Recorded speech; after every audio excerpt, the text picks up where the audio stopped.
QA cluster आहे, production cluster आहे. हे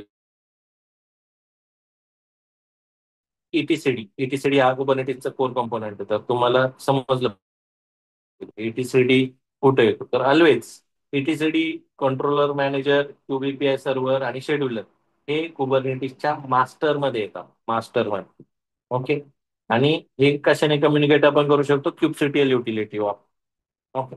त्याच्यानंतर ऍप्लिकेशन जो डिप्लॉय होणार आहे तो कुठे होणार आहे, नोडवर होऊ शकतो. ओके. समजलं.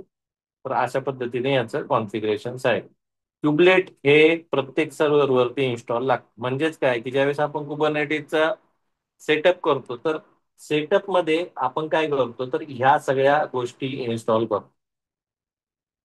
ओके. म्हणजे ईटीसीडी, कंट्रोलर मॅनेजर, शेड्युलर, क्यूबीपीआय सर्व्हर हे आपण इन्स्टॉल करतो सेटअप. आता तुम्ही मिनी क्यूब केलं तरी त्याच्यात हे असणार आहे का, तर असणार आहे बाय डिफॉल्ट. येस. हे सगळं त्याच्यामध्ये येणार. तुम्ही नोड ऍड करता तर करू शकता, बट तुम्हाला हे सगळ्या गोष्टी इन्स्टॉल करायला लागतात.